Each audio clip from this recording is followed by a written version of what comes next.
The other part of the pair, the 10th of the perfections, is that of equanimity.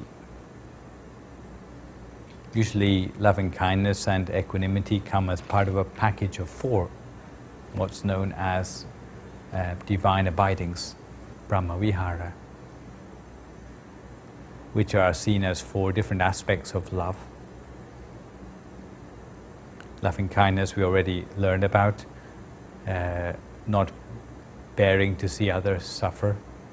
Others suffer, you feel the suffering yourself. When you come to equanimity, it's a more mature form of love, where you are able to let go of issues where you know that you have already done your utmost to help, and that you don't need to interfere anymore. Just as for a parent, when they have seen their child grow up to adulthood, maybe they have already moved away from home to start their own life, to start their own family, you realize that your duty as a mother or a father has reached its end, and you don't need to chase around fussing about the small details of their lives anymore, but you're always there for them. You always can be sure that if they need your help, then they will come asking for it. You've already done your duty in teaching them everything you know, so you don't need to fuss about them anymore. So you can let go. You can let go of worries about them anymore. If they need your help, then they'll come asking for it. So this quality of equanimity sometimes is known as letting go. Not worrying yourself about things which you don't need to do anything more about anymore. And this is particularly important for letting your mind become still for meditation, that you can let go of worries about things which were your responsibility in the past.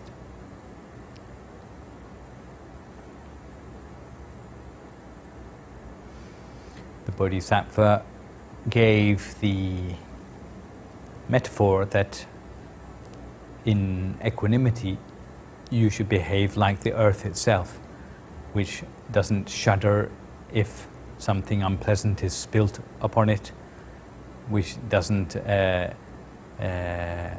quake with joy if some sort of perfume is poured upon it. The earth is always still. It doesn't matter whether it meets up with something pleasant or something unpleasant, whether it be any of the worldly vicissitudes, whether it is gain of wealth or loss of wealth, whether it's increase of honor or loss of honor, whether it is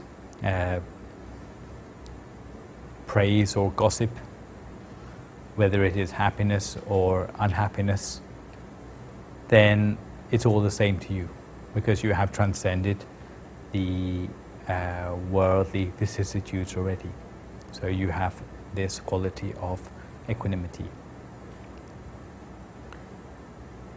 There are 10 perfections, but often we talk about the perfections from the point of view of the Bodhisattva as being on 3 different levels, which give us 30 perfections. Barami 30 tat, or Barami 10 tat. Because in his career as the Bodhisattva, he pursued merits in the beginning to the point, pursued the perfections in the beginning to the point that he would give away his personal wealth in order to cultivate those perfections. So, for example, he would give away his wealth in order to practice generosity.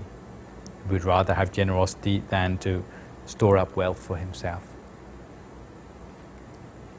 Later, as he became more devoted to his pursuit of perfection, even if someone asked from him things which would endanger his own health.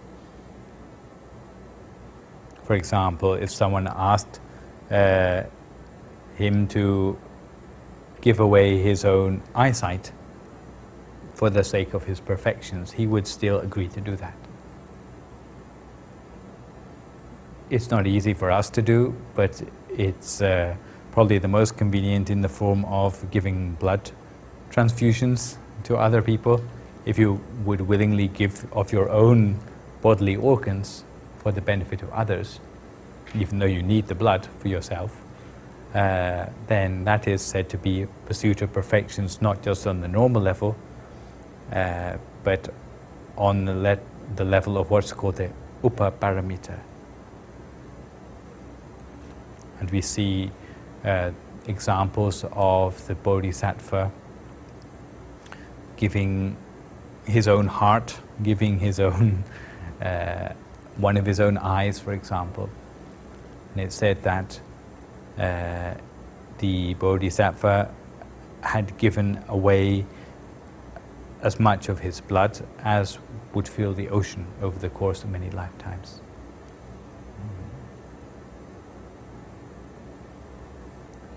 Later, he went further in the pursuit of the perfections, to the point that he would be willing to lay down his life for the cultivation of perfections. For example, there was one lifetime where he was a hermit, and he saw a tigress, a mother tiger, who was so hungry that she was about to eat one of her own tiger cubs, so that she would have the milk to nurture the other tiger cubs to adulthood. And when he saw this, he threw himself down from a cliff above at the feet of the tigress, so that she may eat him rather than eating her own tiger cubs. So this is an example of him giving his own life for the cultivation of generosity. This is now no longer at the level of the upaparamita, but the level of the paramita, so the ultimate level. So we see in the final lifetime, not even parting with his life was something which he saw as an obstacle anymore to pursuing the perfections.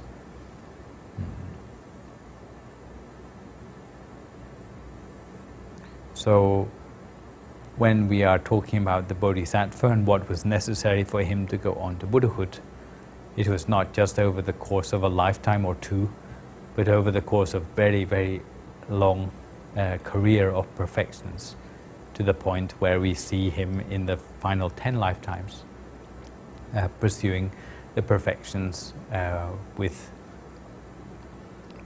his whole life was dedicated to it. So we can see that, in fact, for the Buddha himself, it wasn't just a final lifetime where he thought, oh, I'll leave the palace and become an ascetic. It didn't just happen as a result of some whim, but it happened on the basis of perfections which he had already been cultivating for countless lifetimes, up until the point where he had reached the point where his perfections were at a level which would support his attainment of Buddhahood.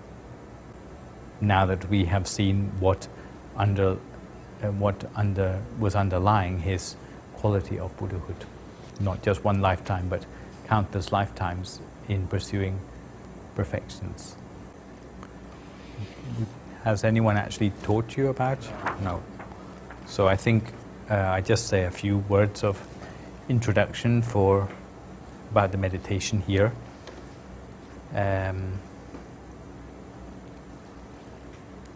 Meditation in general is working with our mind.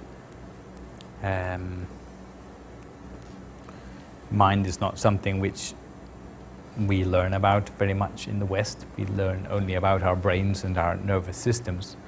But mind is to do with our awareness, especially the center of our awareness.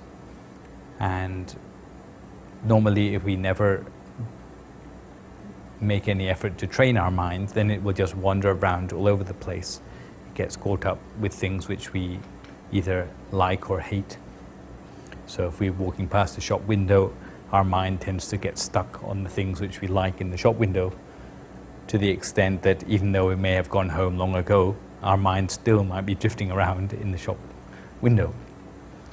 It's easy enough to understand for things that we like, that our mind would want to stay with things that we like. But even things which we hate can be also hooks for the mind, which get our mind caught on negative things or negative incidents, people, objects in our life. So what we attempt to do with meditation is to bring our mind back inside our body. Why? Because if our mind is within the space of our body, then we have control over it.